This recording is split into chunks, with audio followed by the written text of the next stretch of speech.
Good morning, everyone. Welcome to Catalyst Energies. My name is Dee. Thank you for joining me. I'm so grateful that you're here. Welcome to the Catalyst Weekly Astrology Report, where we talk about the astrology for today, Friday, October 22nd, through the weekend, and then give some general themes and potential expectations for what to expect in the coming week. So Scorpio season officially begins tomorrow. What does that mean? It means that the sun moves into Scorpio. So welcome back, everyone. Thank you so much for being here. A special thank you and acknowledgement to my subscriber base, to the consistent viewership, the comments, the likes, the sharing of the content. It means a lot just to know that my work in this realm is actually resonating with other people. So I really, really do appreciate it, and I thank you. And if you are new to this channel, thank you for being here. Thanks for stopping by. And as always, whenever you interact with content like this from an independent content creator like myself, when you interact with the content, it actually does support the work and the channel, regardless of what platform you find yourself on. When you like, you subscribe, you share, you comment, you interact in some way, it signals to the algorithm to recommend this video to other people on their feed and to spread it out to a wider audience. So even that bit is very much appreciated. So we'll get into the astrology of the weekend. Scorpio season is pretty much here. And what better way to start Scorpio season with the two rulers of Scorpio squaring off with each other? Mars and Pluto were in a direct square very early this morning or late last night, depending on where you find yourself. Mars in conjunction with Arcturus. In a square to Pluto, now direct in Capricorn. And normally this would be, and I'm sure there are plenty of examples that many of us can cite of actual conflicting energies, right? These are ego-driven energies meeting up against Pluto, who has the final word on everything, right? That is in a material sense. Pluto does have the final word because it is the death, the destruction, the ending of things that allows the cycle to flip over and to start anew, right? And so normally Mars, being the representative of our ego will, right, our momentum forward to actualize ourself and our subjective experience, that warrior energy, normally this would be very very destructive in and of itself, this square with Mars and Pluto. But Mars is in Libra, right? In conjunction with Arcturus, no less. So like the wisdom keepers of how to live in balance and harmony within the social and natural context. So normally Mars meeting Pluto, they do both rule Scorpio, by the way. So there is a drive, there's a hunger, there's so much intensity to it around these themes of death and darkness and shadow, all of those Scorpio realms. The intensity of Scorpio is not to be understated. So anybody with strong Scorpio in your chart, right? Sun, moon, rising, any kind of specific, mine is my midheaven, and a number of other, Uranus, Venus, the moon, all in Scorpio for me. So it's a realm that we're familiar with, and also it's just really intense. But Mars is in its detriment in Libra. It's in the sign that is also opposite its other primary rulership, which is Aries. And so there's this diplomacy. There's this this application of our subjective willpower, our ego consciousness, that energy that we thrust out to be like, here I am, world, and I am going to act on every impulse that I have, all of the potency and desire to just grow and to be, right? There's that Andromedan starseed nature again that was so much connected to this past full moon that just happened 2 days ago. Normally, Mars would be like, moving forward, penetrating out into the world. But in Libra, there's this diplomatic, there's a maturity, there is a deeper wisdom here that Mars, as that divine masculine, seems to be holding on to and connected with, especially in its conjunction to Arcturus. So even though there's this square to Pluto, still making it a very real, very visceral exchange, right? It's one thing for us to have the courage and the ambition to act on this diplomatic feature, right? To be able to fly high and see the full picture of life in its entirety, right? The fact that the autumn signals that, yes, death is coming, but with that cycle, there is always the rebirth, because time is a cycle, right? It's just that in our dimension of reality, in the 3D, right, the material realm, time seems to be linear because we don't have as much of an opportunity to see the full scope of it coming around, which is why astrology is so useful, right? Because you get to experience time as a cycle and a series of coalescing cycles, interacting cycles, right? So there's just like a geometric pattern unfolding, just like a fractal, right? It's a cycle, just like a time wave or any wave function. It's oscillating, it's cycling.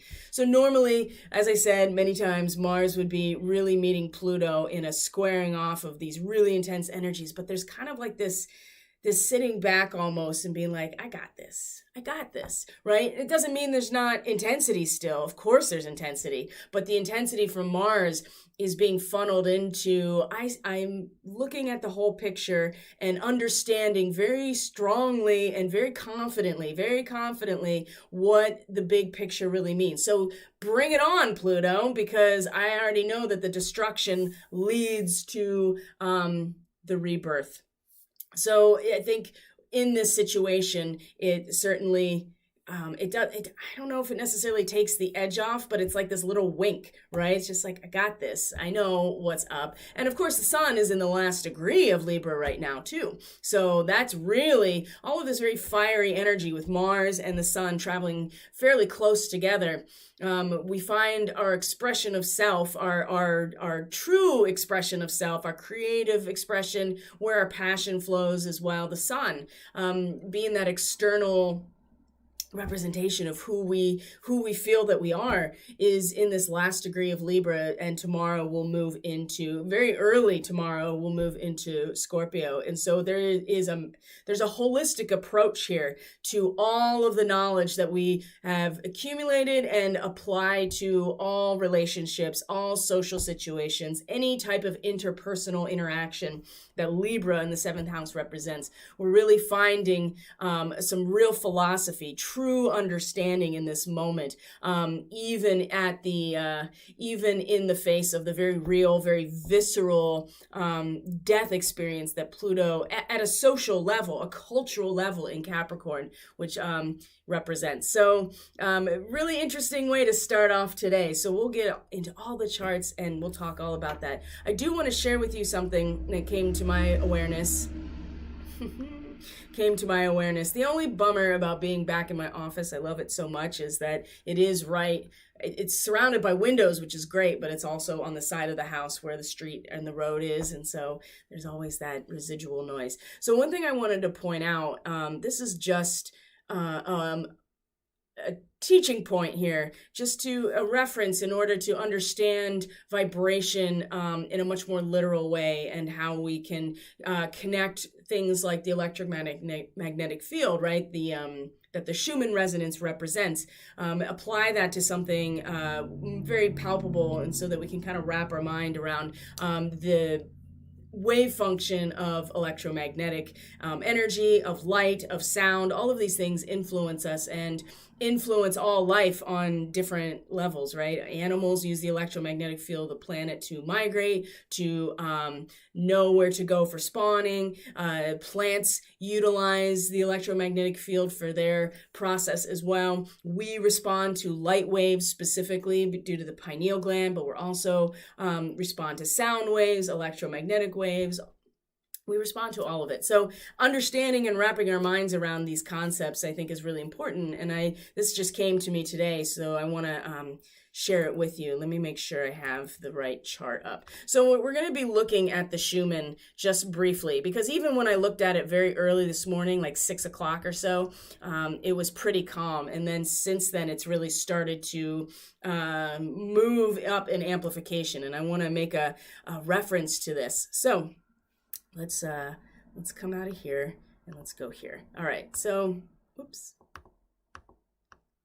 I want to make sure that we're looking at the right thing. So we are looking at today's Schumann, and you can see it's been really mellow. There's certainly been these blips in amplitude, right? And we've talked about what that is. Amplitude is the volume, right? Louder. And there's certainly been these blips, right? But today, as we're noticing right now, it's blipping and blipping and blipping up. It's a consistent pattern of volume going up and up and up, up and down, up and down. So I'm gonna check in with the stream, make sure it's working. Okay, I just wanted to make sure that was good to go. Now, here we go. Let's look at this. So we see that the amplitude is rising and rising, and it's kind of peaking around 19 or 20 here right now. So if we look down and we get rid of that ad, we also see that the quality that had one jump and then pretty mellow, but you see here that this red line, so there's 4 different graphs of quality that I still haven't totally teased out yet what exactly they all mean. I'm working on that. And if anybody knows, they can certainly drop it in the chat or in a comment to enlighten us all, because I'm still working on the specifics. But this is dropped at the same time that the rest of them seem to be moving up. There's a very significant drop off in the red graph here. And then you'll see that the frequency was topped off, and then it starts to descend for the most part. All of them except for the green one. That starts to come up as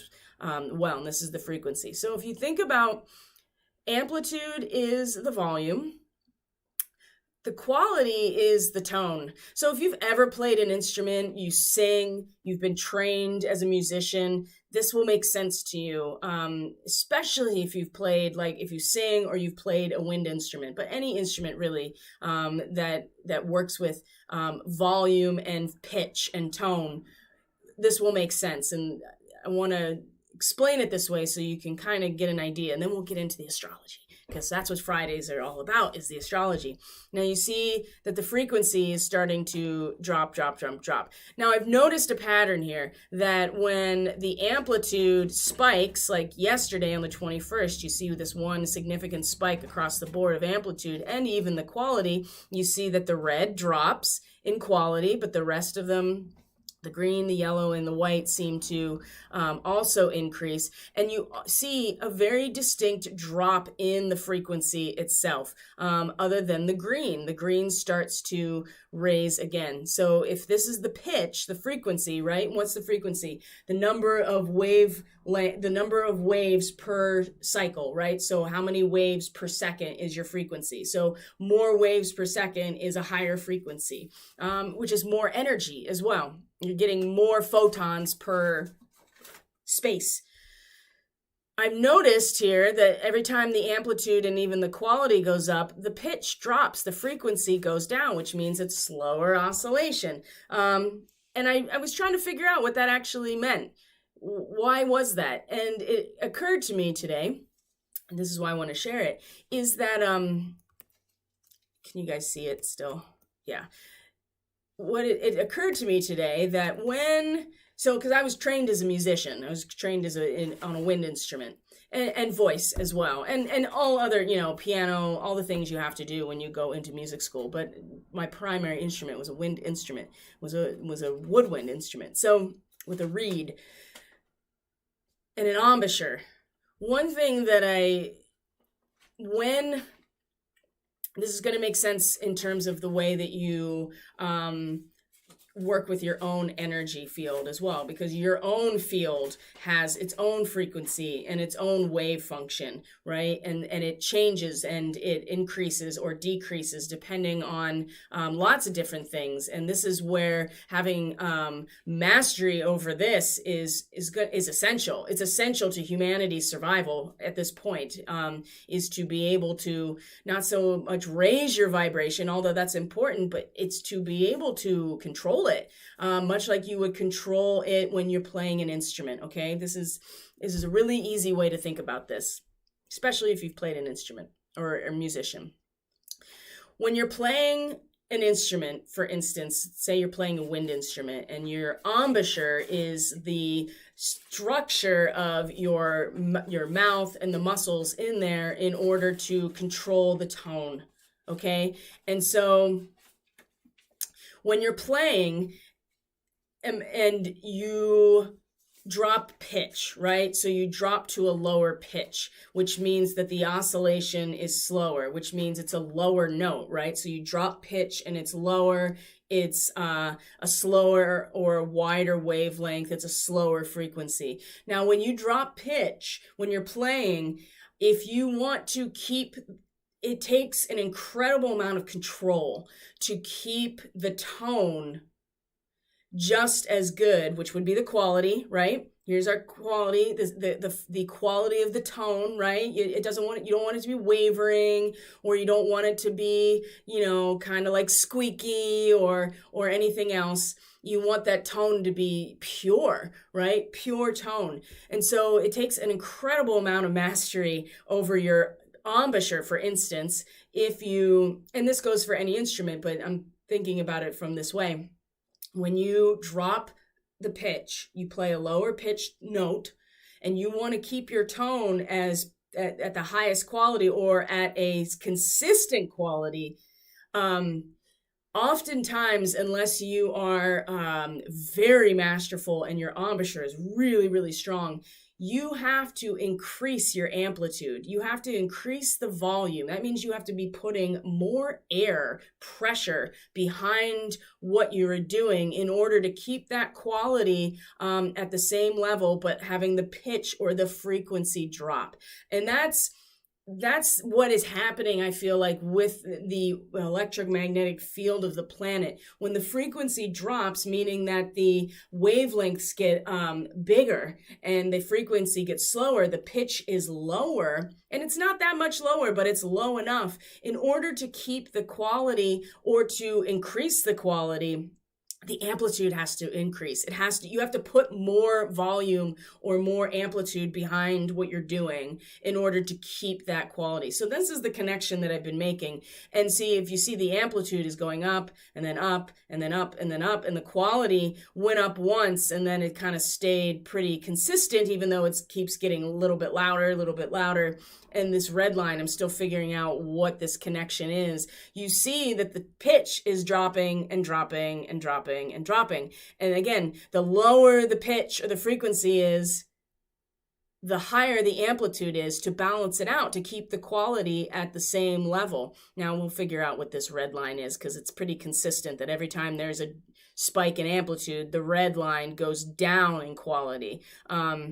So there's obviously layers here. But so this is something that you can apply to your own energetics, right? And this requires that you know what this feels like in your body. You have to be able to feel energy in your body, which is why I always recommend people are receiving Reiki or becoming attuned to and learning Reiki so that they can give it to others, because this is a very good way. And for me, it was the primary way to be able to feel what it feels like in your body, for your energy to modulate, to move, for things like amplitude and frequency to move around. So when you drop the pitch and you lower, and I'm not suggesting that you lower your vibration is somehow inherently bad. You're just lowering the frequency, and it's slower, and it's a lower pitch. You have to compensate. If you want to keep the tone the same, it has to get louder, right? And so you can drop down into these lower frequencies, for instance, and still maintain a high quality of tone, right? And when you think of tone, think of like your muscles being toned, right? They're exactly in the right shape it's supposed to be in. It's not wavering. It's not corrupted in any way. Like your muscle fibers, everything is strong and supple and exactly where it needs to be. And if you're a musician, you know what good tone really means. If you want to keep that lower vibe strong and in good tone, sometimes you have to amplify it. So it's just something to consider, right? How we make these connections to the world around us and what it means to have a high vibe. I think that those words and those phrases and those concepts are just thrown around like, just by saying it, it's going to mean something. And this is these practices takes a lot of work, and it takes a certain level of awareness about what it is in your body and a willingness to actually practice and to work with it. And there are people who are incredibly adept at this type of work, and this is how you execute things like manifestation and magic, for instance, right? And when you know how these systems work, then you're able to utilize them for hopefully the highest good, and for the highest good of everybody around you as well, and for the highest order. But it doesn't have to be. And this is why it's important to realize that being conscious and awake is not simultaneous and is not interchangeable with the idea of being righteous or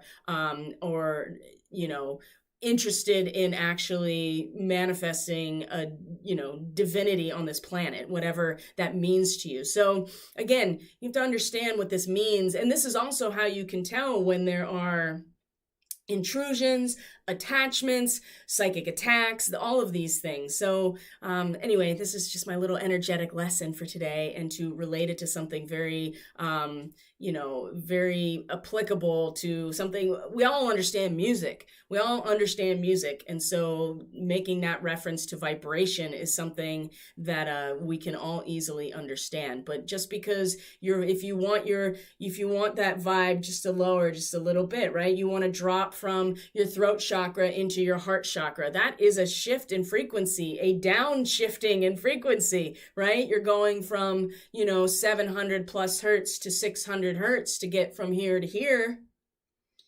But you don't want it to degrade at all. You want that tone to be nice and perfect and strong. You're going to have to increase your amplitude. It's going to have to be louder if you want it to be strong. And that goes all the way down, right? So anyway, that's my energy lesson for today. So let's get into the charts. Let's get into the charts and see what to expect for the week coming up. I'm curious to see how people are. You, of course, Emily, you are a singer and you were trained in piano. Oh my God. I knew it. I knew that you would be like, oh, I know exactly what you're talking about. And there's a couple other people that may be watching this, and I know for sure who are clients of mine that are trained musicians as well. So that's why I use that reference.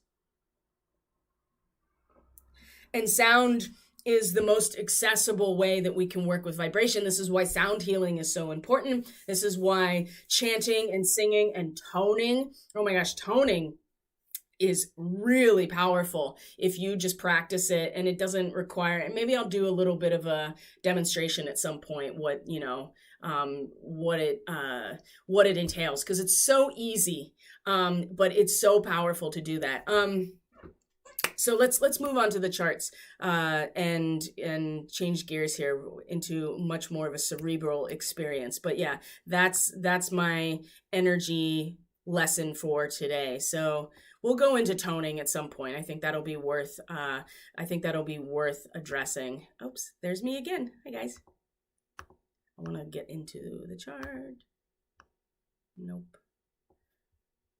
There we go. I want to minimize my face, but I also want to be here with you guys. So oh man. So also too, I just want to say, if you sent me any messages in the last day or so, I promise I'm getting back to people as soon as I can. I'm going to be traveling back to Pittsburgh after I'm done here today, spending the weekend with my dad so that my mom can come home. It's been like 3 weeks since she's been home. So, we're switching out, and I'm going to go be with him for the weekend. So I will be working responding intermittently during that time. So if you've sent me messages or waiting to hear back from me, I assure you it's coming. I'm doing the best that I can to make it all fit. And it doesn't seem like, sometimes it just really doesn't seem like there's enough hours in the day, but that's just, because I'm trying to cram a lot in right now. But that's what we're all doing, right? That's the whole point. How do we find the stillness amidst this very dynamic process of finding balance in a social context or all of our relationships, all of them.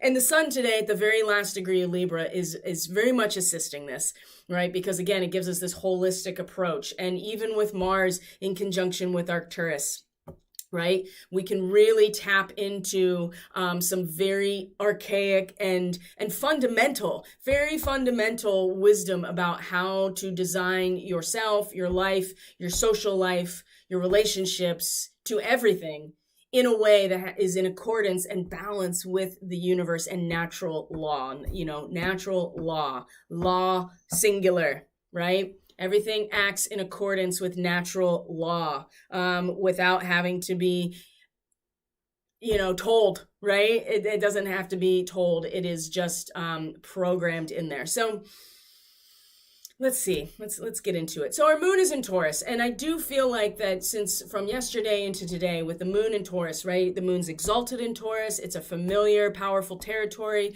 Our subconscious and feeling-based self, we find that we want to embed ourselves. We want the seed point of our subjective experience, that is Aries, all the potency and desire of what we could be needs to be buried into the soil, right? It needs to be held in the medium of our growth in order to stimulate that catalytic reaction within the seed to start coming forward, right? And that's going to be part of the transition over the weekend, the moon moving out of Taurus into Gemini. So in the meantime, it does feel to me, and what I'm getting when I'm going through the chart is that I get the sense here that there's going to be some digging in of the heels, because we know Taurus, right? And if you don't, I will tell you, Taurus people, okay, so they tend to be very slow to move, right? Very stubborn. That is one way to put it. Slow to move, stubborn, very fixed point in time, right? It's fixed earth. That is what Taurus in the second house is, fixed earth. So moon in Taurus, we don't really want to budge, do we? We don't emotionally want to budge. And in that situation, you don't want to be budged. You don't want to be moved. You put the seed in the soil and you leave it alone. And I feel like that many of us with this moon in Taurus are kind of digging our heels in emotionally, and we're like, no, this is how I feel, and or this is my perspective, and I'm going to sit right here and I'm not going to be moved at all.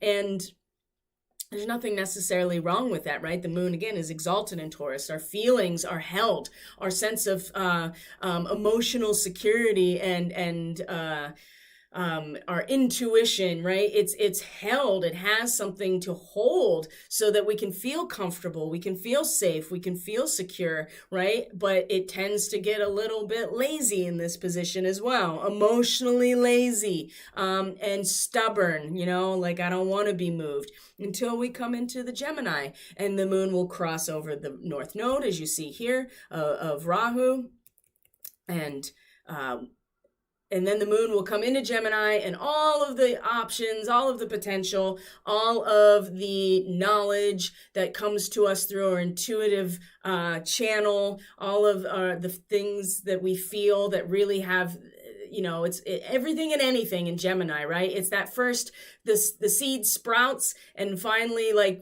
peeks up out of the soil, and the whole world is our oyster at that point. And there's no sitting back and being stubborn about anything. It's all there for us now. The sky is literally the limit in Gemini. And so when the moon comes in there, we're going to start feeling all over the place, I think, and potentially in a good way. So let's look at how all of this is going to be impacted by everything else happening around it, shall we? Let's see here. Yes, happy Scorpio season. I feel called out as a Taurus now. I'm not stubborn. Well, I'm not suggesting that you are. See, this is important to talk about. Just because we have these astrological configurations in our chart, or we happen to be a Taurus sun or whatever, I mean, you are not your sign. You are this beautiful blueprint of a fractal geometric pattern that's unique to you. You are unique, and so is your chart. And there is something to be said for that, to not get caught up in like, I am definitively this, because then you just give yourself over. But I'm not stubborn. That's really funny, actually, because it's just like, you're almost like trolling everybody. It's like trolling yourself. You're stubborn about not being stubborn, which I think is really funny. And I'm not suggesting that you are, you aren't. Now, I'll tell you what, my partner is a Taurus sun, and he's at the very last degree of Taurus. So, yeah, there's his Pleiadian starseed marking, by the way. And he's very slow to change. Very, very slow to change. He is completely comfortable in the world. Well, not really, but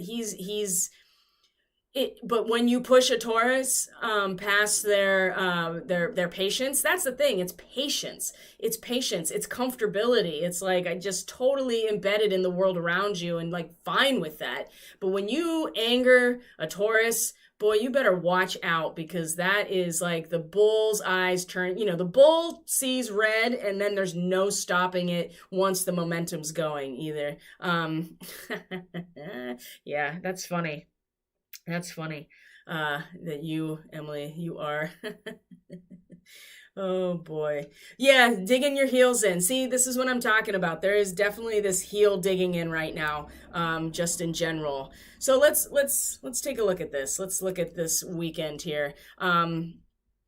And what to expect. So we talked about the Mars squaring Pluto and what that means. We also are going to see that the moon is going to, from there, is going, and it's happening right now pretty much. The moon is in a sextile to Neptune in Pisces. So this is an opportunity, because the moon is very familiar with the realm of Pisces, right? Because the internal waters are the same as the waters of all consciousness, right? The collective unconscious, which is what Pisces really represents. And the field of all experience, past, present, and future, exists in the ocean of our consciousness.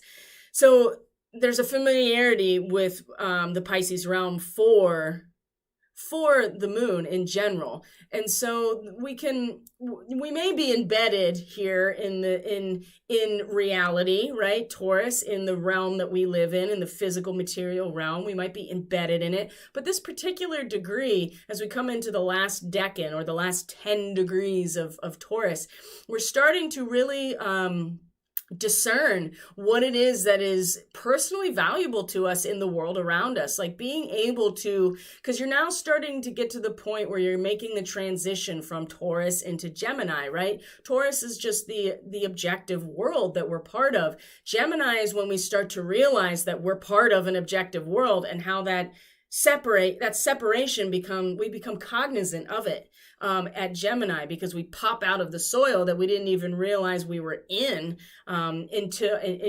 awareness, into consciousness, into intellectualization.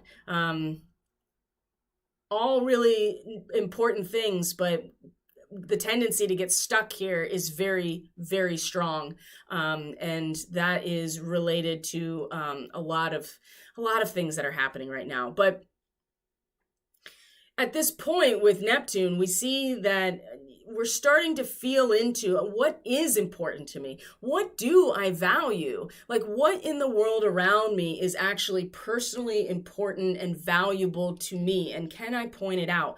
And when we can do that, we can invest this, right? Sextile, right? The reconciliation or the investment into another harmonious connection of Neptune and Pisces, which is dissolving everything in a social setting in the collective unconscious, it's all dissolved down into one experience. And in particular, the experience of us just having to use our very tactile senses to have some hope for the future, right? This idea that we're just, the lamb is Aries, the very beginning of the zodiacal chart, the astrological wheel. So at the end of Pisces, we're starting to make a connection to something very tangible about ourselves in this last decan of Pisces. But it's there's nothing there except a tactile, almost naive and innocent sensation of it, of like, oh, this is where it's coming back around to, something new, something fresh.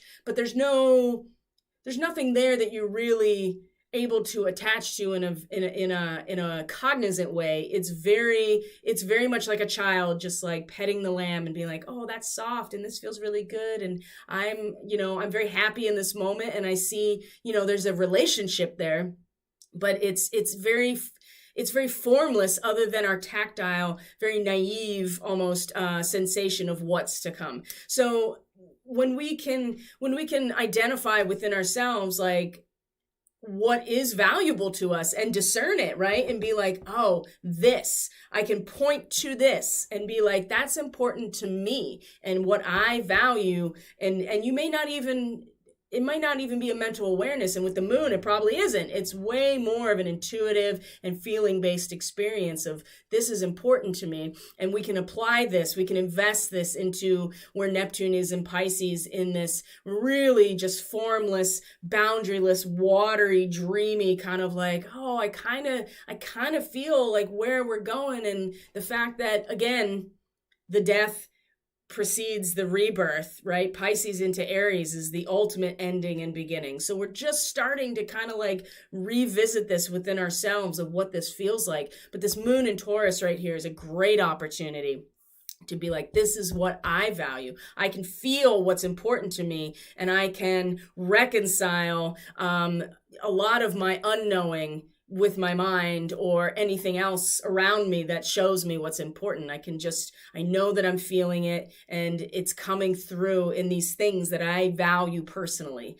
That is a really important connection, because what we come to after that is the moon coming into a square with Jupiter in Aquarius. And again, while Jupiter is so bombastic and larger than life and being like, every opportunity is here, everything that's happening is an opportunity to train yourself to handle the immensity of the natural world and the energy of the natural world. Remember, we just talked about this, right? How do you modulate your own energy? How do you control your own energy field? How do you understand how it works? Can you discipline yourself to really handle the immensity of the power that runs through nature, right? That's really what Aquarius represents. You are the water bearer as an Aquarian, if you are. And Jupiter is just like, here, I'll just give you everything. It's just expansive, larger than life, everything. Jupiter's just throwing it on there and being like, here's another opportunity to practice. Here's another training exercise. And I'll give you all of the resources you need, but you have to actually like act on them. This square to the moon is such a challenge, because in this moment, again, here comes it's not stubborn. It's just really fixed in like your own natural worth as a human being, as a soul, right? How you feel into it. You feel into your own personal worth that is the result of a natural process over a really long amount of time that is giving some sort of like, part of the value of Taurus is eventually that the society has to recognize the value for it to really hold any weight for us as humans, as social creatures. So there's a sense of certifying it. There's a sense of giving it some worth, but the value has come from a natural process, right? So you can see here where this square, it could be very could be very difficult to deal with just in the moment. Remember, the moon is a transient, it's just going to fly by it, right? It's going to fly by this point and just be like, oh, that was a feeling. That was a really uncomfortable feeling. I'm worthy just because I'm here, and I feel my own worth just because I'm here. And it's the result of natural processes that have created this worth. Whereas Jupiter, like I said, in Aquarius is just like, that's great, but are you actually worthy of holding the entire natural energy that is being presented, at a global level, at a galactic level? I mean, we're talking about the full container of the collective experience, be that your neighborhood or your town, your society, right? The global society, the galactic society, however you want to look at it. This is a moment that's just going to be like, I am valuable, right? And it's just as a result of me being, right? And Jupiter's like, yes, you are valuable, but you're way more valuable when you can actually handle all this energy. Jupiter's kind of an ass. So if you're not on his team, he doesn't care. He doesn't care. And I think that's why the square will be very kind of like, I am important. I don't need you to tell me. But still, every opportunity is there. Everything that happens is a training opportunity to discipline ourselves in the big picture, right? And at the same time, the moon is in a quincunx with Juno, who just came into that sextile yesterday with Jupiter. So again, there's this sense of responsibility or commitment to keeping our contracts by, okay, it's time to start adhering to and accepting the new value system of the new world we're heading into. And again, the moon is going to be like, I don't know how to do that. I'm just me, and I'm good enough already. I'm good enough. I'm smart enough, and doggone it, people like me. I'm totally aging myself here, but if you know, then you know what I'm talking about. Here's the thing. We're going to move on here, and the moon is going to come into a trine with Pluto. That Pluto that was it's also that was in a square with Mars earlier, right? Where there was a real squaring off of like willpower and ego, and I know what's up, and Pluto's like, that's fine, but I'm still have the final word on all of this. And it's just like, not so bad with, there's like this little smiling like wink behind all of it that's just like, that's fine, Pluto, you do you, because I already know what the big picture is. And in fact, that's what I'm acting on. And the sun is just like, hey, I really see. And the last degree of Libra is just like, I see it all. I get it all. I've put every piece together to understand the perfect form of balance. So those aspects are just kind of like existing in two places at once in some ways. And that's a theme that continues to come back around. But this trine with the moon is going to really bring about how important it is that we eventually have to release something. And give something of ourselves over to the collective. And this trine, in conjunction with fixed star Algol, right? The Gorgon, the head of the Gorgon or Medusa, a releasing of something, right? There is an inevitable releasing of something that is coming through today's astrology, that is going to be very personally difficult, and we don't necessarily want to give up or release what this is, but ultimately it's so connected to where Pluto is. You're in this trine, right? You don't have to even do anything, but just because trines and sextiles, they're harmonious, but that doesn't necessarily mean you learn anything from it. It's just something that they are easily connected and reinforcing each other. And I would say that this is going to reinforce pretty strongly this releasing of something of ours personally into the collective enjoyment, the cultivation of these energies, not just for us, but for ultimately for everyone else. Very much in a trine to what Pluto is doing. So this is not an easy this doesn't make me feel very good, honestly. But at the same time, when you realize that what you're giving over is, especially when you talk about Algol and Medusa, you are giving over and giving up that part of yourself that has ultimately been an expression of trauma. An expression, a dark expression of trauma, right? The snake, the Gorgon or Medusa has snakes on her head, right? And is, turns people into stone when she looks at them. So, and I'm not arguing for any specific way of looking at Medusa, if she's a hero, misunderstood, blah, blah, blah. That's not what I'm doing here. I'm just showing you what it represents and how it's related to all the other aspects in the chart. And so there's a giving over of something, a cultivation of energies for the collective or the public good, and something that we are being asked on a personal level to release. Now, if we utilize that sextile to Neptune earlier in the day, which is happening like right now, and we're able to personally discern this is what's valuable to me, I can point it out. It's really going to allow us to open up all these new directions and still trust our very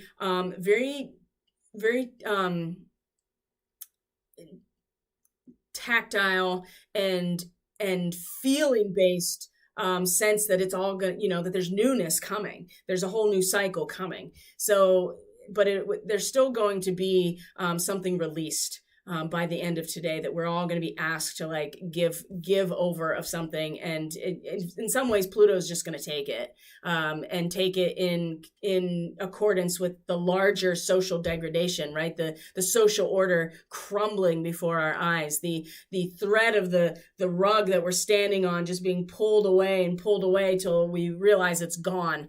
So there's something within each of us emotionally, intuitively, in our subconscious even, that we're going to have to give over. So in relation to this. So, and again, right here, Mars and the Sun, even though they're in a square, they give us the ego. The Sun and Mars are both very ego related. And I'm not suggesting that it's good or it's bad. It just is. And it does protect us and does give us a sense of identity to have an ego. So we just can't have it be in the driver's seat all the time or ever, really. But sometimes it is. And usually it's in the driver's seat when we have to like actually respond to danger. So, but in this situation, it's more about like, I see the big picture. And so bring it. Right? But how we feel about it's going to be a little bit different. It's going to be, I think, a little bit harder to let go of some things. So, Alex totally got it. Now it's a real self-help channel. Oh my God. I do miss the old school. And I'm wondering if it's always like that, just because I'm getting older and the stuff that I liked when I was younger in terms of like Saturday Night Live was actually higher quality, or if it's just a perception, because I feel like it's just garbage now. But I mean, people said that about Saturday Night Live from like the 70s and 80s compared to like the 90s. So who knows? Anyway, so this is what we're really looking at for today. Okay, so when we move over into tomorrow, let's try this here, which is the 23rd, this is the day that the sun moves into Scorpio. So I like to call 0 degrees of Scorpio the tour bus to hell, because number one, this is my moon, so I'm very familiar with this dynamic. And it's also, it does reference like a crowded, like the Sabian symbol is a crowded sightseeing like tour bus going through a city, like where all these different people are coming together and actually communing together. It's not a mental process anymore. It's a very visceral process. We're all getting on the bus and we're all taking a tour of this new place. Well, the new place is going into the shadow. It's going into the depth. It's going into the intimacy of relationships. It's going into the power dynamics in relationships and what what are the resources we create when we actually come together? So the sun in Scorpio is this time of year in the northern hemisphere where we're going to find that we start really expressing ourselves through the full visceral experience of what it means to be in relationship. And of course, this is the time of year where we're harvesting things and we're starting to prepare the ground, for instance, for the continual contraction of energy and of light, right? The light is still diminishing and diminishing and diminishing. So it's just going to get more so. So now we've gone from a holistic approach to all knowledge and a true understanding, and now we're about to apply that to all right, well, it's time to get on this tour bus to hell, and let's see if you actually understand, if you can hold that understanding while you go into the depths of your own shadow, and the depths of what we can create together, good or bad. And it doesn't matter what you apply to it in terms of a morality or an ethical standpoint. This is just seeing the truth of what is in that context, the relational context. So this is where it begins, is on the 23rd. So let's start looking at these transits. So the moon will still be in Taurus, the very last degree of Taurus, as the sun moves into Scorpio. Now, just keep in mind that these two are opposite each other, which means the new moon on the 4th, which we will be talking about next week, is going to be in direct opposition to Uranus. It's going to be something else.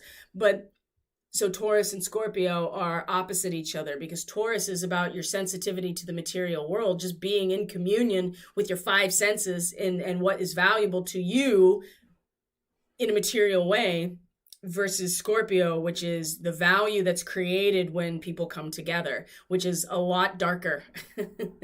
And the moon in conjunction with the Pleiades, coming into a conjunction with Alcyon, the main star in the Pleiades star cluster, is going to be here as the sun comes into Scorpio. And so there's a sense of understanding that comes at the very last degree of Taurus, where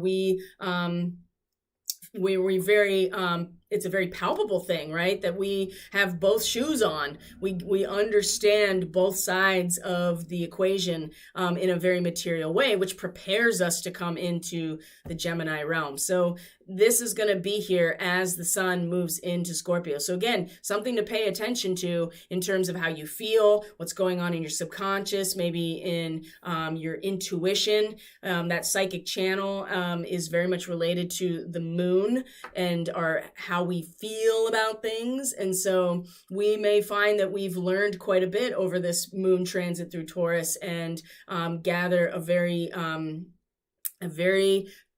value-based understanding of what it means to be a human being, honestly, in this in this world, right? As a natural part of the world, and then coming into Gemini and meeting the North Node. So before that happens, the moon will right away come into a quincunx with the sun, right? So there's our quincunx, that 150 degree angle that, and the sun will do this with Rahu on Sunday. So both of these are requiring some level of adjustment or alchemical transmutation in this moment, because Gemini is access to the entire psyche, right? You are discovering, especially the first half of Gemini, it's all about discovery. It's, again, the sky's the limit, right? You pop out and you're like, oh, here I am. Your consciousness and your awareness of self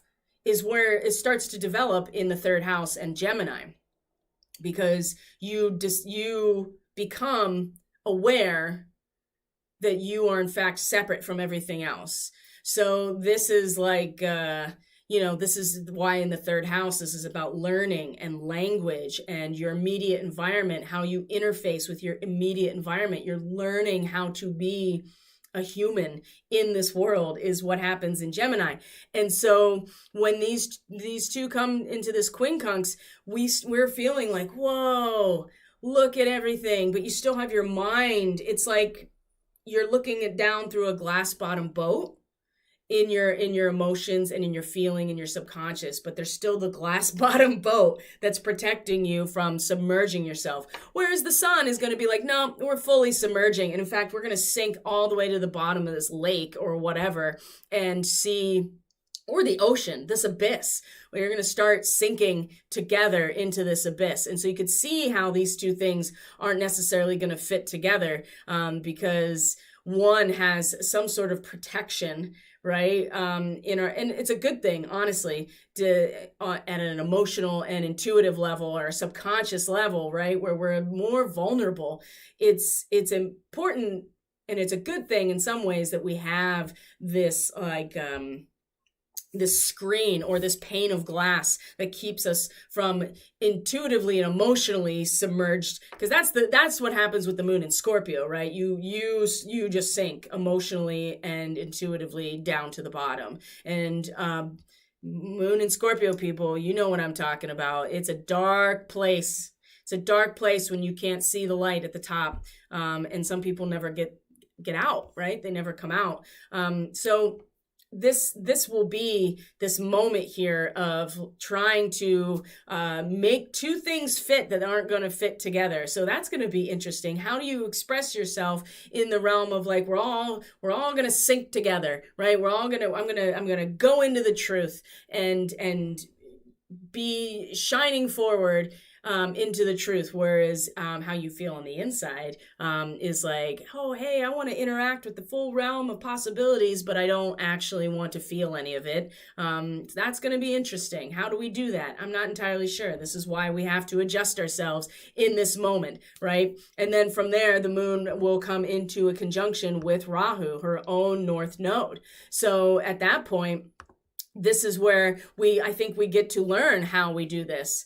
Because how we do this, the trajectory we're being pulled along, right? The North Node, our soul's karmic trajectory, where we're heading in order to learn and to evolve, is very much about that second degree of any of the signs is the contrast to the distilled essence of that sign. So with Gemini, there is a sense of innocent waiting, right? Because Gemini is about discovery. So certainly there's mutability here, mutable air. So it's malleable. It's shifting all the time, right? Geminis tend to have this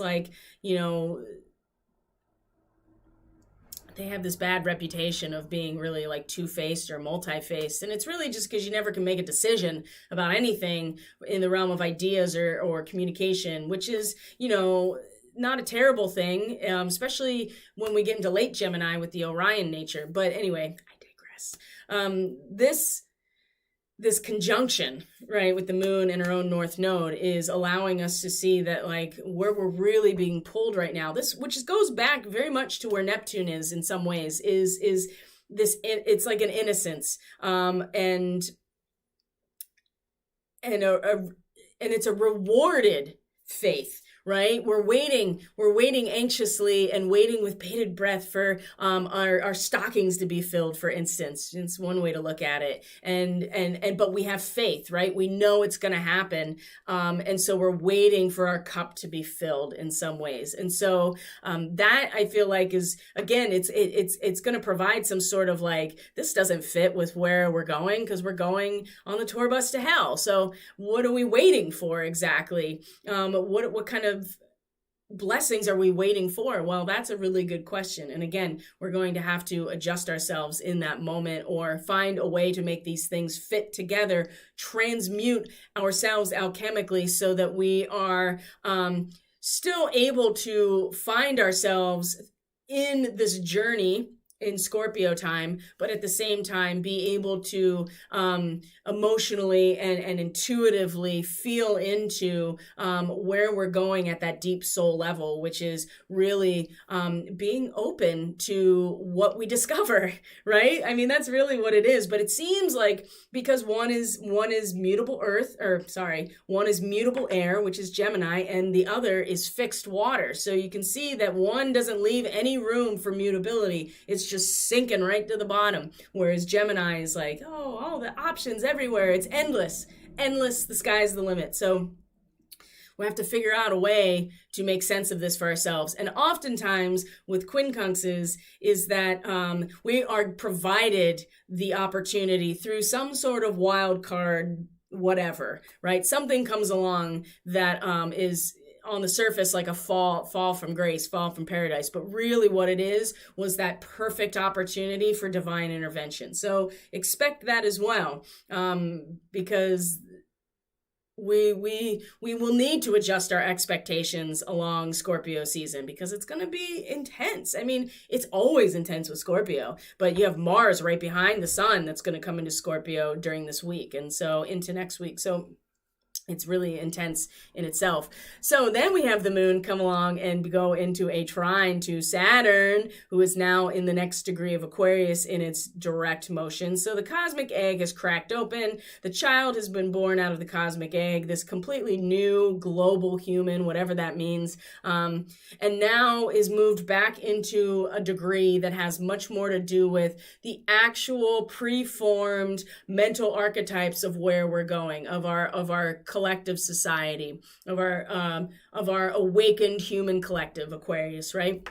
Now Saturn is giving very, very structured form. These are the archetypes of the where we're going, the mental archetypes that are shown to us in actual form, like wax figures, right? They're not real, but they are very much identifiable in terms of what they and who they are. And Saturn is just like, this is it. You know what I mean? This is the ticking clock.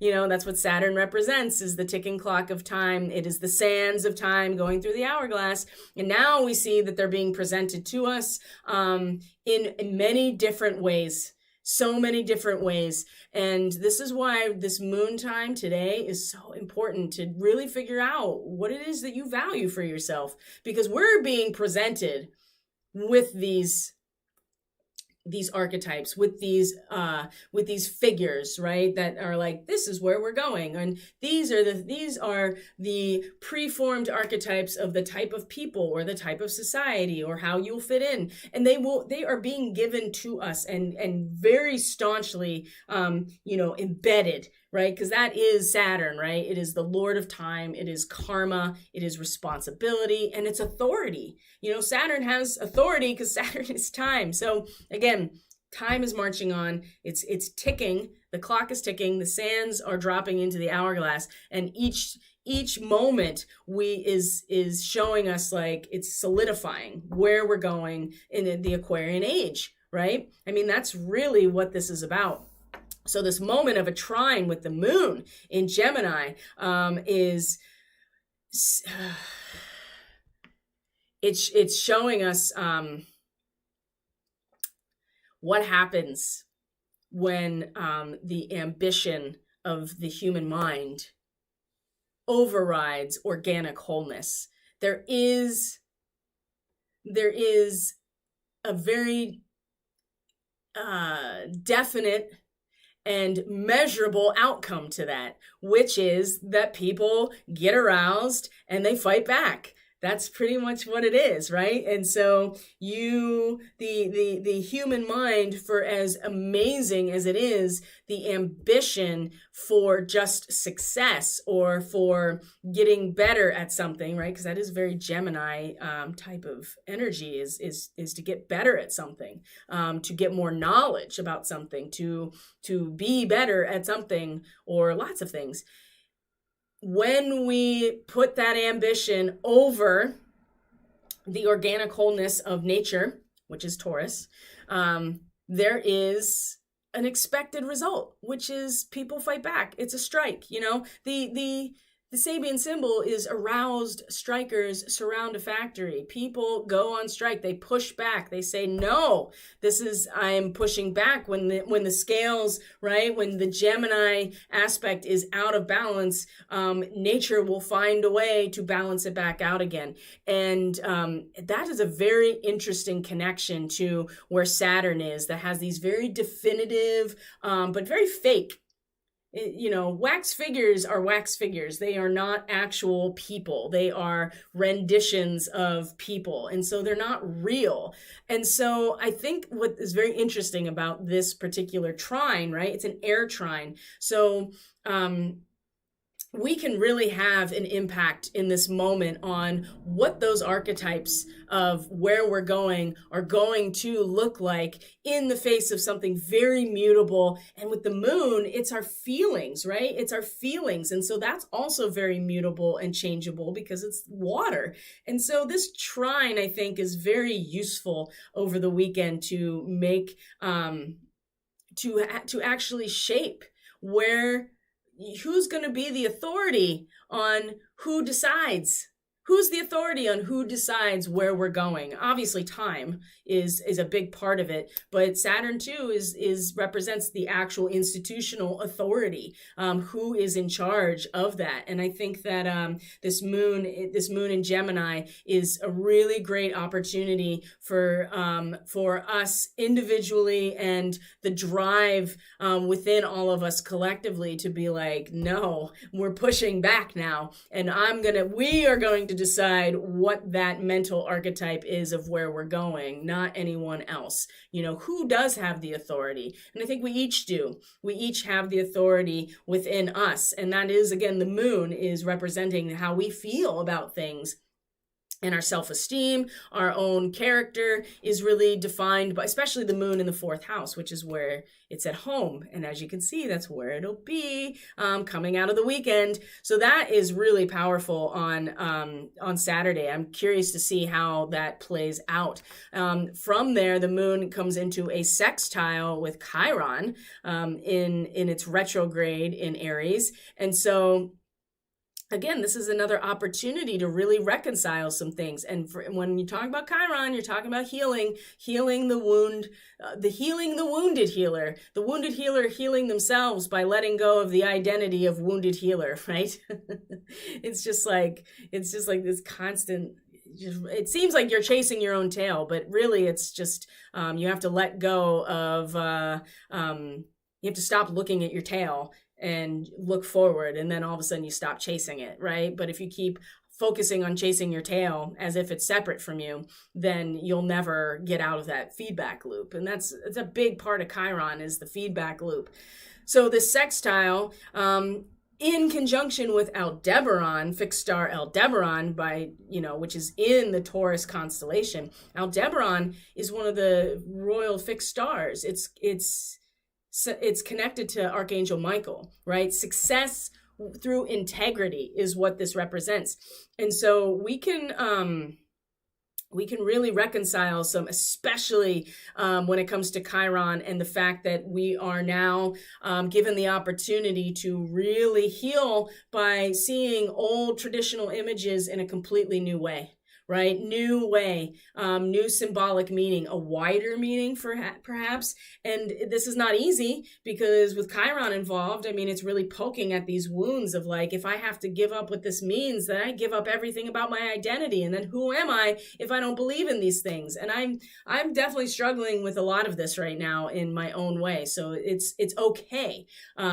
It's okay to allow things to change. And in fact, there's going to be, if you have the capacity, if you have the courage, you have the willingness to like go after it and do like the nosedive, right?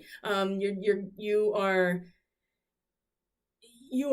utilizing your feelings and your emotions, that powerful essence of us that creates reality and shapes the landscape through our own emotions and our own feelings. If you can, if you can commit to it without, you commit to it and you're beyond considering success or failure at that moment, you're just like, it's time to commit. It's time to commit to this. If you can do that, I feel like that this can really be reconciled big time. Like it's just like, you know what? These old symbols, these old images of what these things used to mean to me, they're not working anymore. Like they don't mean the same thing to me. And if you're willing to just be like, you know what, I'm just going to go for it. Like, it's okay. I'm just emotionally going to let it go and just move forward or or take the initiative to just make a decision and just go for it and see what happens. I think that's really powerful. And you have a lot of, when you have Archangel Michael connected to this, I feel like that there's a lot of, again, there's a lot of success. It has to be through integrity. You're not like destroying anybody or destroying anybody else's belief system. You are just allowing yourself to be like, you know what? It's okay to change. And it's okay that things mean different things as you change and evolve too. And it doesn't mean that you're not who you are if you're like, wait a minute, this doesn't mean the same thing to me anymore. And again, we go back to the moon today. Are you able to really discern what is valuable to you in this larger context and really embody that within who you feel you are? Because if you do, this will all be a lot easier going through the weekend.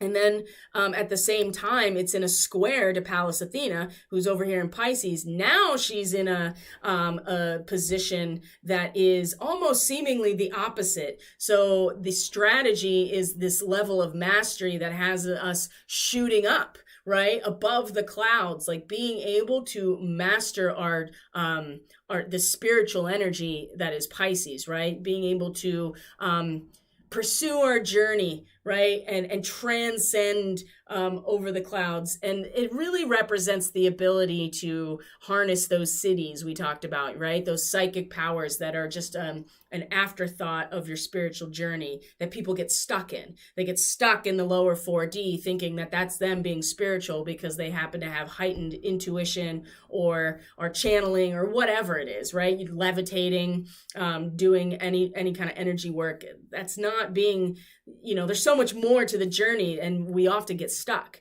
thinking that that's what it means. And what's interesting is Pallas Athena is in this position now, like really showing that the strategy for us internally and in a war, right, is to be able to harness this really masterful ability to transcend spiritually and really pursue our journey, like in a way where everything, you don't even see the ground at this point, right? And, when you're in an airplane at 30,000 feet, it's just clouds. And you don't often see anything on the ground. You're just up in that part of your spirit. And so, again, the square, it's really obvious because one has you going up, which is Pallas Athena in terms of the collective transcendental experience, and the moon, which is very much about each of us individually and our emotional drives. We might be familiar with Pisces. The moon is familiar with the Pisces realm, but what it's having us do is take a nosedive back down to earth and just commit. Just commit to something. Mind over matter. Success or failure doesn't matter anymore. And this is, again, going to be a big part of reconciling and healing from Chiron that's challenging our very identity of self by considering that maybe things don't mean what we thought they meant, or maybe we are allowing them to mean something different. So the square is where you're going to really lean in and grow. Is because there'll be one part of us that's up here and there'll be another part of us that then comes down. And it's almost like, can you again exist in two places at once? Can you identify and really identify with the strategy? Are you able to embody the strategy and wisdom of being able to harness this incredibly spiritual progression that keeps you from even seeing everything else, while at the same time, in a very real way, are you able to then descend back down and really commit to a new perspective or a new, looking at something in a completely new way without actually feeling like you are giving up an identity of self. This is a really powerful moment over the weekend. And we're looking at into Sunday, right? And so let's do that. Let's look at Sunday, because now, the sun is coming right into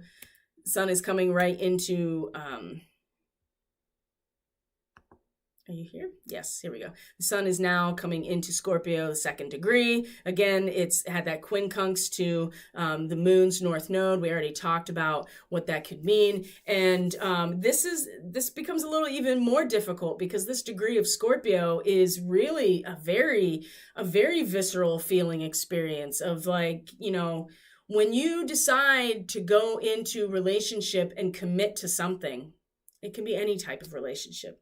When you commit to it, you in some ways have to surrender a part of yourself, where you've come from, because you are now committing yourself to this collective effort, whatever it is, right? A marriage, a business partnership, a sexual partnership. Right? The ego death comes along with Scorpio because you can't be totally focused on yourself anymore when you come into relationship of some sort and you commit to it. So there's an idea here that like you kind of break the bottle and you are reminded in a very deep and ancient way through smell, for instance. It's like breaking a perfume bottle. That's the Sabian symbol. And you're reminded of what that was, where you came from, and you kind of have this nostalgia for it. And again, this will seem like these two things don't fit together with where the North Node is, which is like, you know, waiting for Santa to come and fill your stocking and be like, I know he's coming, you know. And this is a very generalized view. This is not an endorsement of Santa, nor is it a rejection of Santa as a figure. It's just to wrap your mind around the idea of like, you know, Santa's coming, and you're waiting and you know you're going to be rewarded by waiting, and what you'll discover, right, is going to be worth it. In this moment here, there's gonna be some struggle. Again, we'll have to adjust ourselves, and there will be an opportunity, I'm sure, to do that, because we'll be like, oh, I remember, you know, having nostalgia for something I gave up in order to enter into this union, because I do accept and I do know. And this, I think, is where the adjustment will come from. I do know that what we will come together and create together, whatever it is so much more than what any of us could do individually. But there's still a nostalgia for what has been in the 2nd degree of Scorpio, which I think is going to be really hard to be waiting for what's coming that isn't quite here yet, when we're very much expressing and finding ourselves in this nostalgia by Sunday. That's not what I wanted to look at. Here we go. So the moon will be in a trine to okay, I'm just going to close that. Yes, here we go. The moon will be in a trine to Mercury as well. Oh, wrong way. Let's go back.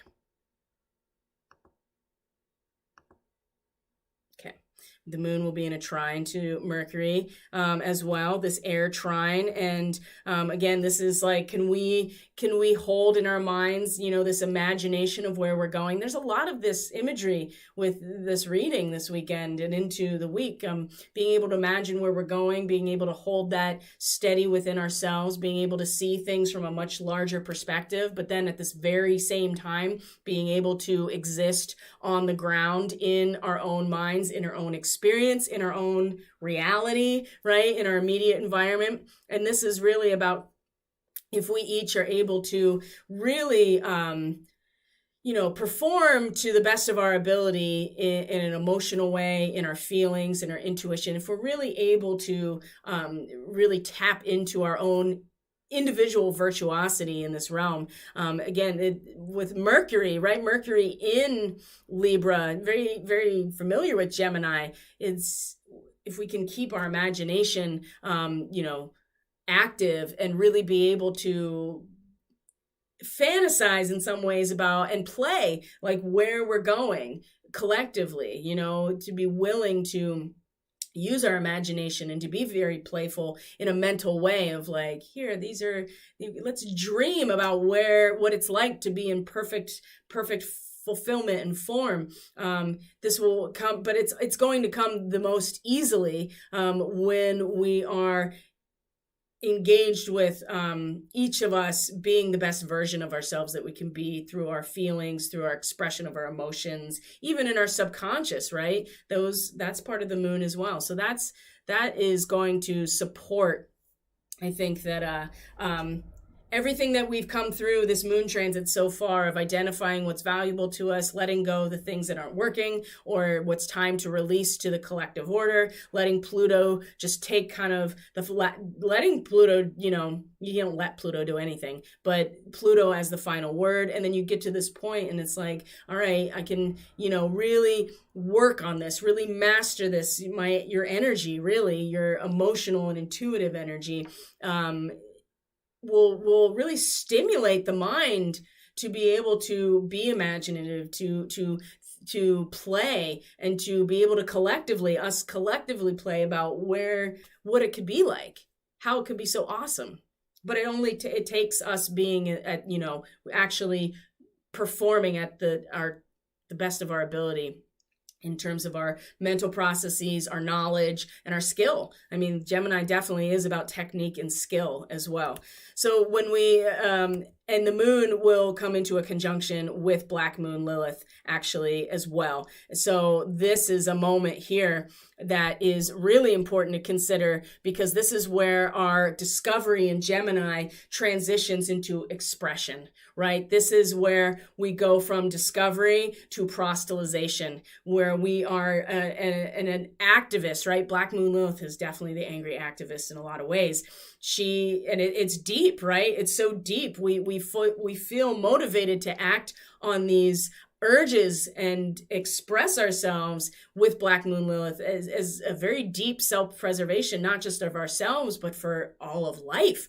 And she meeting with the moon, boy, that's going to give, it's going to give a channel from a deep place that connects us all to nature in some ways, to come right out. Wow, to come right out. It's going to be very expressive, and it's going to be very intense and passionate, right, at this time. So Sunday, very passionate expression. And this again is why it's important to be able to tap into your own virtuosity, to be performing at your peak level, to inspire other people in this way of how you feel and your emotional landscape, because then it's going to just, this deepness is going to come forward through all of us emotionally, and we're going to just feel it and express it. Wow.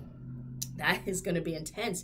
Mercury in a quincunx to Uranus at the same time, right? This is the point of the new moon.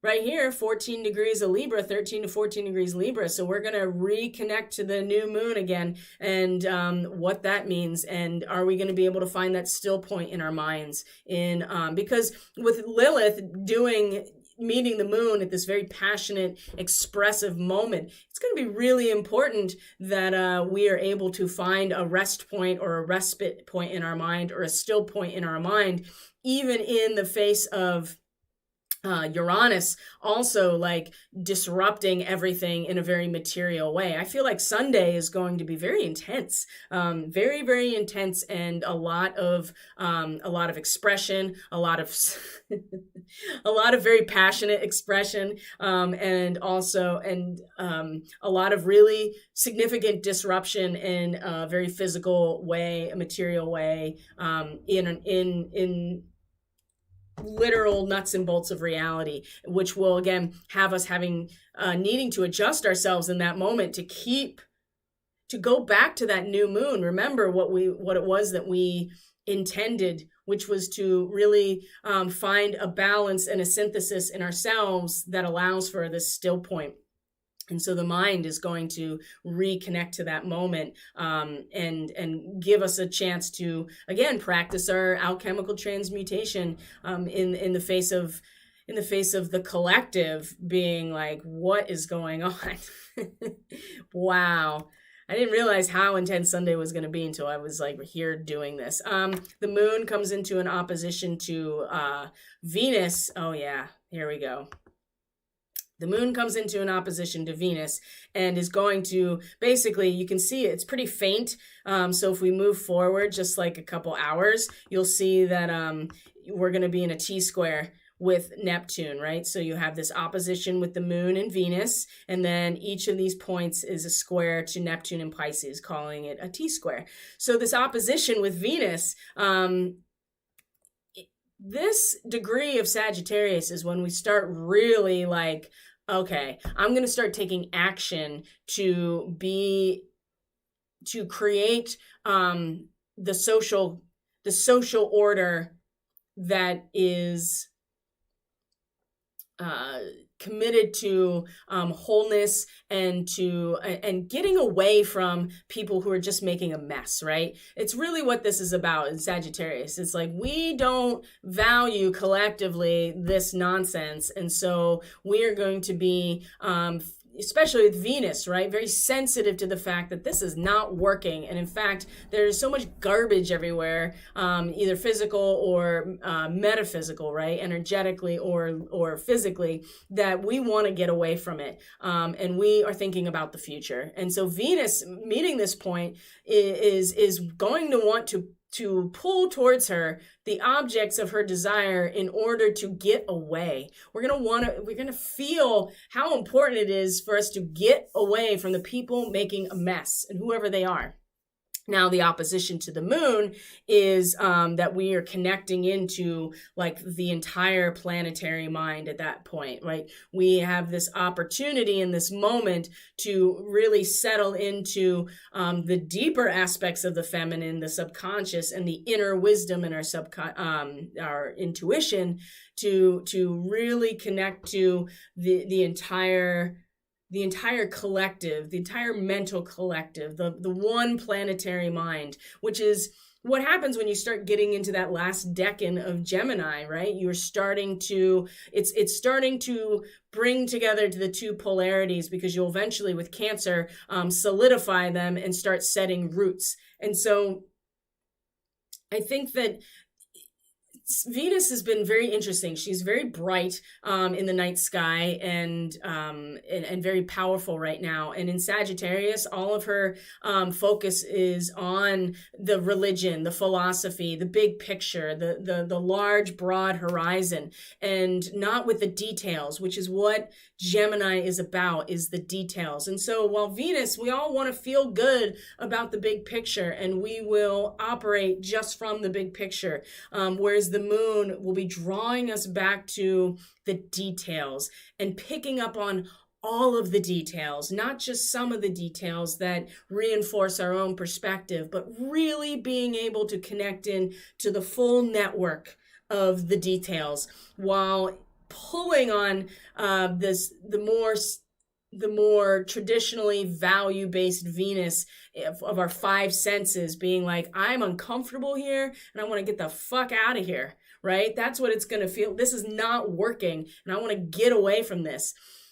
This is important because remember, South Node is in Sagittarius. The North Node has been in Gemini. So again, pulling back down, pulling deep into our own inner wisdom about all the details, not just the details of what reinforces our, confirmation bias about this is crap and I want out of here. It's going to be really strong, I think. So what's interesting is that the T-square with Neptune is the way to deal with this, because ultimately, even though Neptune is in square to both of these, you got mutable energy, right? Mutable water, Pisces, mutable fire, which is Sag, and mutable air. So it's all malleable, shiftable, transient, right? It is shape-shifting very easily. We can, especially Neptune and Pisces. I mean, like, just dissolve it all back down into the one singular experience with what is, and go back to that place of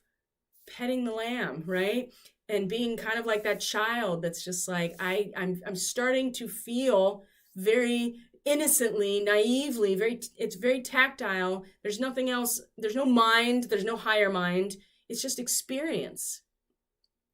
I'm experiencing the joy and the hope of what's to come, the newness of what's to come, because this is going to be like, no, I'm done. Or you're just like, there's so many there's so many dots to connect too, that it could be like almost a little maddening if you're not careful. And this is going to be really important, is to just just drop into your experience. And again, the moon is very familiar with Pisces territory, so that'll really, I think, really assist in that process, to just drop into the experience of it. Acknowledge that there are so many more dots than you could probably even connect, and really lean into how uncomfortable it is in this opposition to just let it go, to just dissolve back into a very basic experience of what is and what is not, right? It's the cycle is ending and coming back into a beginning with Neptune in Pisces at this point. So, and we saw that, right? We saw the opposition, the moon square Neptune, and then the sun comes into that quincunx, like I said, with Rahu by the end of Sunday. So when we come into Monday, which we'll be together on Monday, we'll do our transmission like I usually do. The moon will still be in Gemini, and then we'll move into Cancer, and we'll trine the sun almost immediately. So let's see. Well, yeah, 2 to 3 degrees of Cancer. So now the moon is at home.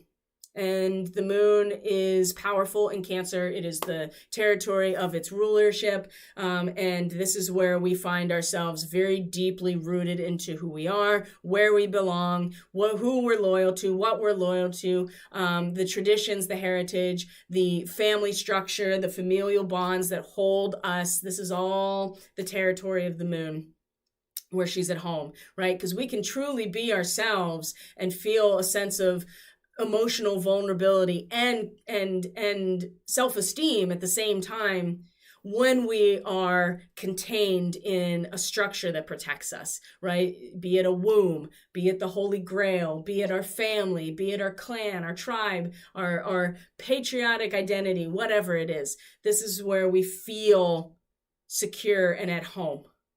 And the trine to a sun in the 3rd degree of Scorpio. Let's just look at it real quick.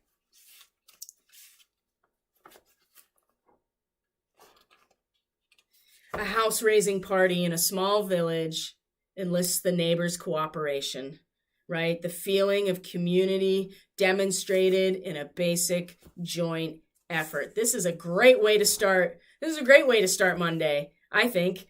This is a great way to start a Monday, is like, oh, yeah, the sun, and when the sun and the moon are in a trine to each other, again, these are our feminine and our masculine, our yin and our yang, they're completely supporting each other. They are foundationally supportive. They get a lot of traction with each other.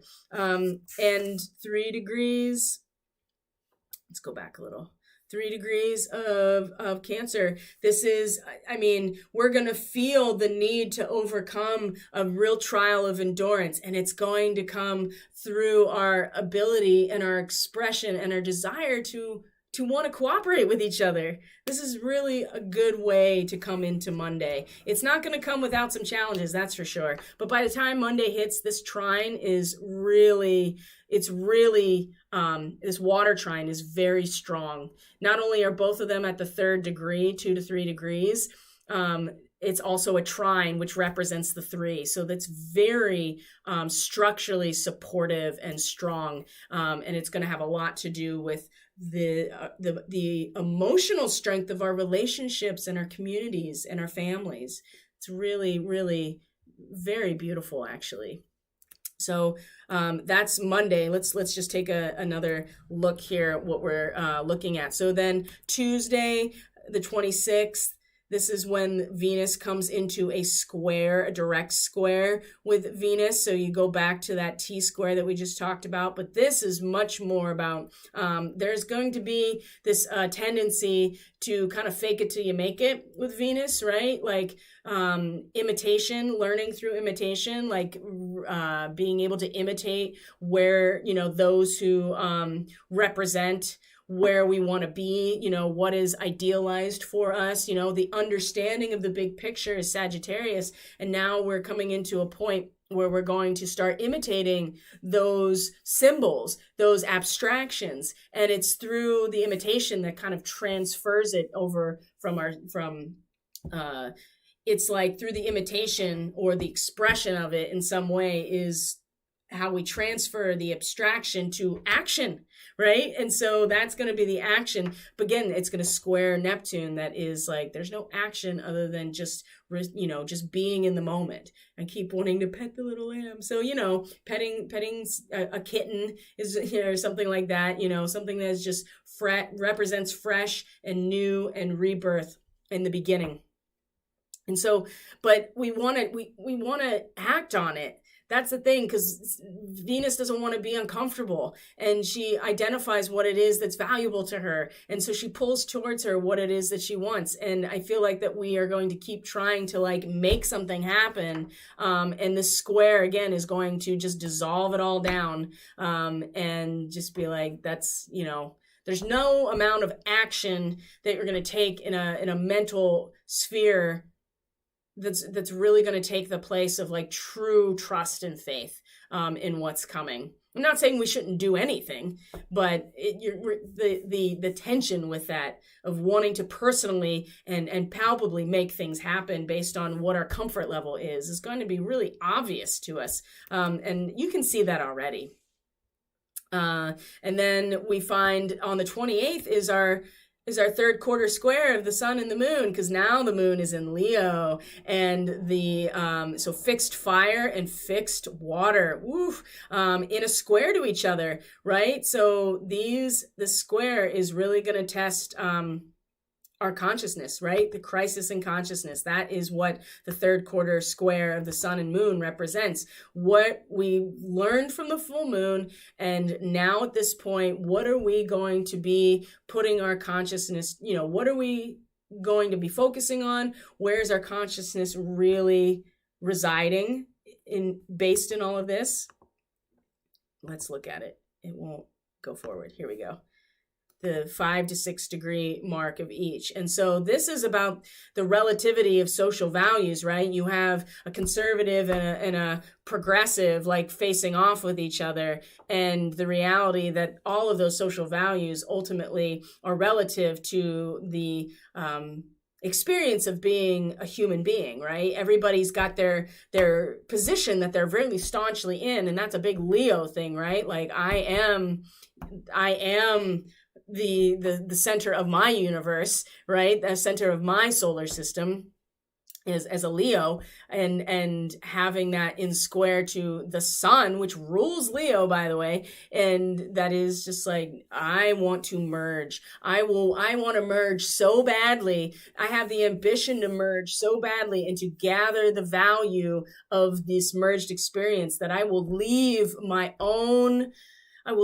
behind what I identified as my beginnings, my native soil, however you want to identify it. And the square here is these two, we're feeling the face-off of these two identities, or these two social value systems that ultimately are relative because they're both human beings, but we still have to feel into that as we go through the process. This crisis in consciousness, this third quarter square, is going to bring this to a head. And we're going to have to decide where we're going to put our attention and our awareness. Is the square off? Because we're going to feel that, right? The feeling that's squaring off of these two positions that seemingly are different, but they're really not. It's all relative. And then the actual expression and sustainment and fulfillment in leaving behind what is familiar to us and really embarking on a journey that allows us to extract way more value. I think this is really, really incredible, actually. I think that this is when we're going to start really coming into the awareness of how important it is for us to start coming together and to let go of all of the manufactured identities that have been placed into our awareness that have erroneously given us a sense of identity when it actually doesn't matter. So this is, I think, where it really is going to start. And as we move through into Friday, what are we going to find here? We are going to find that The moon is still in Leo. And it's mostly just, oh yeah, Venus is, before that happens, actually, Venus will be in a sextile to Jupiter. So remember the sextile with Juno, and Jupiter, right? This is the same degree, is the idea that we want to, we know that we're going to a new territory, a new way of life, a new land, right? And when we show up there, we have to be willing to accept the customs and the culture of this new place that we're going. And again, this reconciliation here, it's going to allow us to feel much into our relationships and the value of our relationships and the value of our material world and the value of our projects and all of the things that Venus represents, what makes us feel secure and comfortable in the world around us. There's starting now to be an acceptance that we have to, if we want to go into this new zone, we are going to have to, in some ways, accept the new customs that go into it, and we can really reconcile some things here between Venus and Jupiter in Aquarius if we're able to invest these two energies into each other. Remember, Jupiter rules Sagittarius, and so Jupiter is going to, shower us with all of the resources we need in order to do this, if we are very disciplined in the use of those very natural resources. If we are disciplined, if we have allowed ourselves to be trained by every experience in life, Jupiter is going to be like, here you go. This is everything you need in order to come into the new world. And Venus will be happy because she'll be like, oh, resources. Oh, I'm comfortable, right? But it all depends on what social paradigm you're operating under and what you will be afforded, right? That is a big distinction. And I think it's important to realize that as we wrap our heads around what a lot of this means, because it's going to be different for different people. And there's a lot of opportunity here for us to rise above all of these fake ass identities that have been imposed upon us to keep us divided. But if we don't do that, you can see how whatever we are adhering to socially and culturally, and even in the spirit of the human law, right? Even though it's the spirit of the law, it's still, in Sagittarius, it's still to a certain extent human law, right? We have to, the spirit of the law. So we have to make sure that it's natural law that we are adhering to. And if we do that, then the resources we're afforded by Jupiter in this situation are going to expand, and we will get everything that we need in order to embark on this new world. But it depends on which world you're entering, right? I really feel like it does depend on which world you are giving your allegiance to, which world are you emigrating to, right? We're coming from a place and coming into a new place, and we have to accept the culture and the customs and be willing to accept a new name, all the things of Ellis Island, for instance, right? Accept a new name, accept the language and all of these things. And Venus doesn't want to be sticking out, and she certainly doesn't want to be uncomfortable. So as long as we are adhering to the natural law, which is Aquarius, at its best, then we're going to get everything we need for this process. But if we are adhering to the Borg collectivist Aquarius, the dark Aquarius, we will get the resources for that.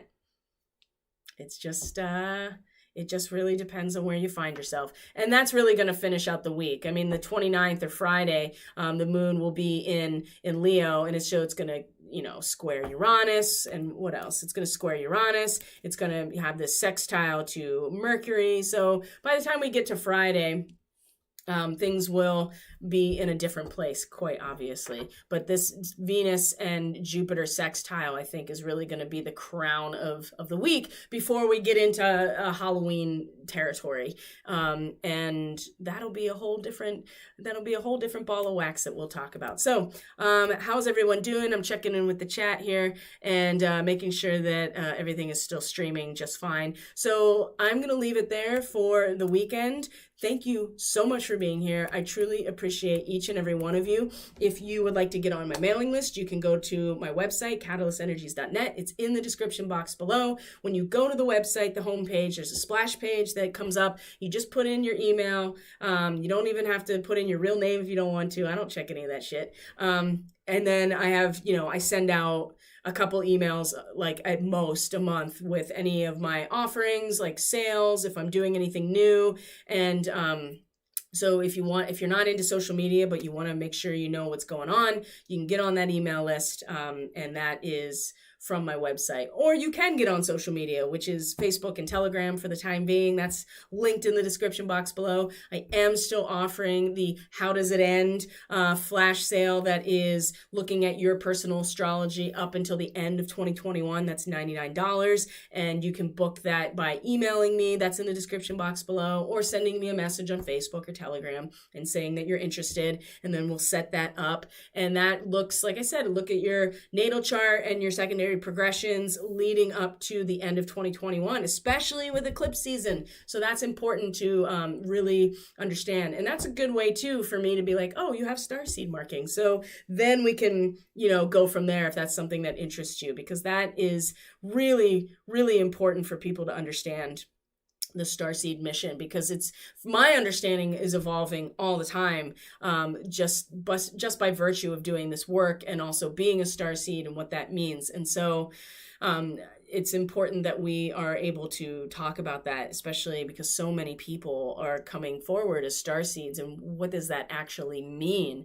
It's a very specific mission, and there's a lot of responsibility energetically and karmically that goes along with that. So it's important to understand it and not get caught up in the woo-woo of it. I mean, it's all woo-woo, really. I mean, when you're talking about starseeds, there's absolutely nothing tangible that you can relate to other than your own experience and the astrological chart. But we can extrapolate from all of those things to get an idea of like what you're here for, what areas are your assets, what areas are challenges, and how they are impacted by the current cycles in the cosmos, because they impact us as well, just like everything else does.